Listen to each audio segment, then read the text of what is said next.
వాళ్ళు ఇబ్బందులు పడ్డారు, అలాంటి ప్రజల్ని పక్కన పెట్టేసి అలాంటి నాయకుల్ని వెళ్ళి పరామర్శిస్తున్నారు. కాకాని గోవర్ధన్ రెడ్డి వాళ్ళ వల్ల ఇబ్బందులు పడ్డ వాళ్ళని ఎవరిని పరామర్శించట్లేదు. వాళ్ళు చేసిన వ్యాఖ్యల్ని ఎవరు మీరు మాట్లాడట్లేదు. మాట్లాడితే రెండు సైడ్లు మాట్లాడండి. రైట్. ఇప్పుడు లిక్కర్ స్కామ్ లో ఉన్న వాళ్ళని కూడా పలకరించమని చెప్పండి. లిక్కర్ స్కామ్ లో ఎవరు ముద్దాయిలు ఉన్నారో వాళ్ళకి కూడా పలకరించుకుంటే బాగుంటది. సార్ మహేష్ గారు, మీరు ఏ పార్టీ, హోస్ట్ గారు మీరు ఏ పార్టీ తరఫున వచ్చారు? నేను ఏ పార్టీ తరపున రాలేదు. మీరు అనవసరంగా టాపిక్ ని డైవర్ట్ చేస్తున్నారు. ఇప్పుడు మీరు మనం ఏపీ లిక్కర్ స్కామ్ గురించి మాట్లాడుతుంటే మధ్యలో కాదు. ఒక్క నిమిషం వెంకటేశ్వర రెడ్డి గారు, దీనికి సమాధానం చెప్పండి. మన టాపిక్ ఏంటి? Liquor scam. మీరేం మాట్లాడుతున్నారు? ఎక్కడికి వెళ్తున్నారు? దయచేసి కొంచెం చూసుకుని టాపిక్ మీద మాట్లాడండి. రైట్, మాట్లాడిస్తున్నాం. మరి వేరే వాళ్ళకి కూడా సమయం ఇవ్వాలి కదా. రైట్. మహేష్ గారు చాలా సమయం వేస్ట్ అయిందండి. మీ సమయం అయిపోయినా కూడా మీరు డైవర్ట్ చేస్తున్నారు. మహేష్ గారు రైట్ రైట్ ప్లీజ్ మహేష్ గారు చెప్పండి. ఇప్పటికే లిక్కర్ కేసులో 12 మంది నిందితులు ఉన్నారు. వాళ్ళని అరెస్ట్ చేశారని చెప్తున్నారు సెట్. ఇక వైసీపీ ఎంపీ మిథున్ రెడ్డి సహా అరెస్ట్ అయ్యారు. మాజీ CM Jaganmohan Reddy kick back లో లబ్ధిదారుడిగా పేర్కొంటున్నారు, కానీ నిందితుడిగా లేరు. ఇందులో ఎవరిని ఎస్టాబ్లిష్ చేస్తారు? మహేష్ గారు చందు గారు ఫస్ట్ ఆఫ్ ఆల్ ఏంటంటే, మీరు ఈ డిబేట్ కు మమ్మల్ని పిలిచినప్పుడు this is very clear. Liquor scam గురించి మనం మాట్లాడదాం అనుకున్నాము. 11 కోట్లు ఈ రోజు పట్టుబడింది. దానికి సంబంధించిన వరుణ్ ఎవరైతే ఉన్నారో ఆ ఇష్యూ మీదే మనం మాట్లాడుతున్నాం. ఇక్కడ వైఎస్ఆర్సీపీ వాళ్ళు ఎమోషనల్ గా మాట్లాడినంత మాత్రాన ఏదో నాకు తెలిసి ఈ పాదిరెడ్డి వెంకటేశ్వర రెడ్డి గారిని ఎవరో ఆ యొక్క ప్రభాకర్ రెడ్డి అనుగోలు ఆయన ఎవరో ఉంటారు, వీళ్ళు అడ్వకేట్, ఆయన కంటే కూడా ఈయన పంపిస్తే బెటర్ అనిపిస్తాను. ఆ కేసులు ఇంత బాగా వాదిస్తానని చెప్పాలంటే ఇక్కడ ఎమోషనల్ గురించి సంబంధించింది లేదండి. మేము సిట్ అనేది వేశాము. ఈ రోజు ఎంపీ అరెస్ట్ అయ్యారు. మీకు అర్థం కావట్లేదు. ఈ రోజు ఎంపీ ఆయన ఏమైనా సామాన్యుడు అనుకున్నారా? ఒక పార్లమెంట్ లో ఇంకాసేపట్లో సెషన్ స్టార్ట్ అయ్యేటప్పుడు ఒక చిన్న విషయం చెప్తానండి. ఎంపీని అరెస్ట్ చేస్తున్నారు అంటే ఒకవేళ రేపు ఇన్ కేసు బిల్ ఏదన్నా పాస్ చేసేటప్పుడు ఇంపార్టెంట్ బిల్స్ ఏదైనా ఉన్నప్పుడు ఎంపీ యొక్క అటెండెన్స్ యొక్క ప్రెజెన్స్ ఇంపార్టెంట్ అనుకున్నప్పుడు వాళ్ళు ఎంపీని హోల్డ్ చేస్తారు హౌస్ లో చెప్పాలి అన్నట్టు. అలాంటి సందర్భంలో కూడా అరెస్ట్ చేసుకోని అని చెప్పి స్పీకర్ కి ఇన్ఫర్మేషన్ లేదా? ఈ రోజు ఏదో మాట్లాడుతున్నారు, ఏదో 3 కమిటీలు వేశారు, పవన్ కళ్యాణ్ గారు కమిటీ వేశారు, చంద్రబాబు నాయుడు కమిటీ వేశారని. ఇలాంటి ఎమోషనల్ లాంగ్వేజ్ పబ్లిక్ ముందు పెట్టడం వేస్ట్. చెప్పాలంటే మీరు దగ్గర ఏదైనా ప్రూఫ్లు ఉంటే ప్రూవ్ చేసుకోండి. ఈ రోజు చెప్తున్నాం sir, if it is everything is nothing, ఈ కేసు 0 అనుకుందాం, ఏం నిలబడలేదు అనుకున్నాం. ఎవరికి బిగ్గెస్ట్ అడ్వాంటేజ్ చెప్పాలంటే స్టేట్ లో వైఎస్ఆర్సీపీకి బిగ్గెస్ట్ అడ్వాంటేజ్ కదా. ఒక్కరిని పట్టుకోలేదు, ఒక కేసు పడలేదు, ఒక ఏం ఛార్జ్ షీట్ ఫైల్ కాలేదు, ఎవరు అరెస్ట్ కాలేదంటే మీకే కదా అడ్వాంటేజ్. కాబట్టి ఇదేంట్రా అంటే మీకు అడ్వాంటేజ్ వస్తే మీరు తీసుకోండి. కానీ ఈ రోజు ఆ పరిస్థితి కనబడలేదు. చెప్పాలంటే సిట్ ఏమైనా కామన్ ఎప్పుడు వెళ్తారు ఈడీకి, ఎప్పుడు వెళ్తారు సిఐడికి? సిట్కు ఒకవేళ ఎక్స్టెన్షన్ కావాలనుకున్నప్పుడు, పెట్టుబడులు బయట దేశాల్లో పెట్టుకున్నప్పుడు దాన్ని తిరిగి మనం తీసుకోవాలంటే సిట్కు పవర్ ఉండదు. ఈడీకి సిట్కి సిఐడికి తేడాలు తెలియకుండా, ఈడీకి సిట్కి సిబిఐకి తేడాలు తెలియకుండా మనం వచ్చి డిబేట్ లో కూర్చొని దేని గురించి మాట్లాడాలా? మీరు యాంకర్ చెప్తారా దేని గురించి మాట్లాడాలని? ఈ రోజు సబ్జెక్ట్ దీని గురించే మాట్లాడండి. ఇప్పుడు ఎందుకు తీసుకొస్తారు పెట్టుబడుల గురించి? ఇప్పుడు ఎందుకు తీసుకు అభివృద్ధి గురించి?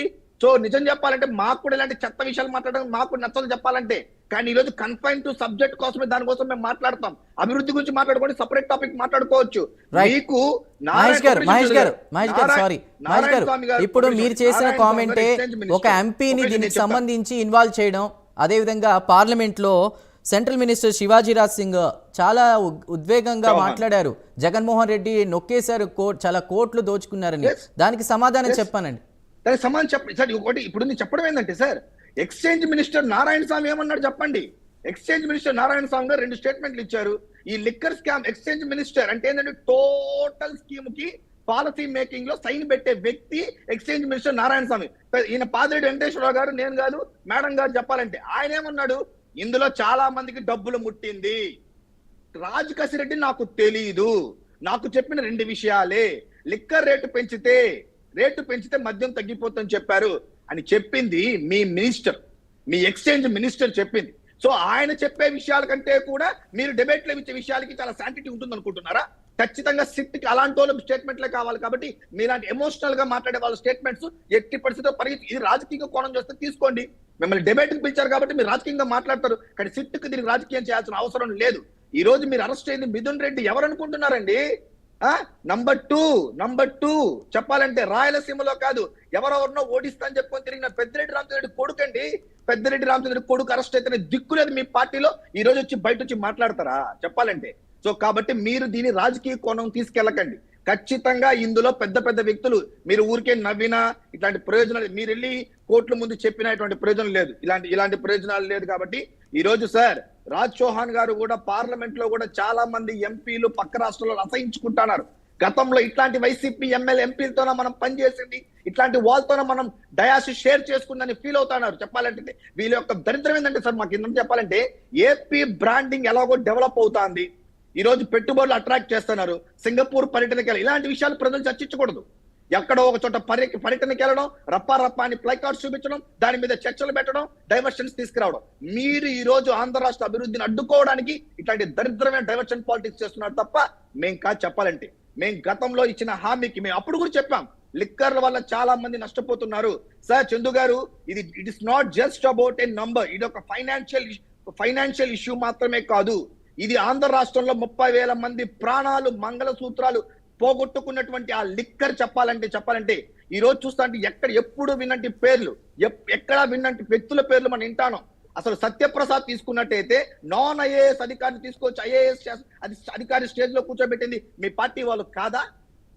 మిథున్ రెడ్డి ఆ ప్రామిస్ చేయలేదా? ఇదంతా చిన్న విషయాలు అనుకుంటున్నారా?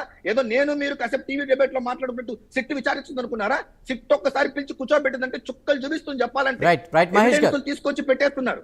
సో కాబట్టి సార్ ఎమోషనల్ గా వైఎస్ఆర్సీపీ వాళ్ళు మాట్లాడడం వల్ల ఎటువంటి ప్రయోజనం లేదు, ప్రజలకు కూడా ఎటువంటి యూజ్ లేదని నేను తెలియజేసుకుంటున్నాను. రైట్ అంకమరావు గారు, ఇలాంటి లిక్కర్ వ్యవహారానికి సంబంధించి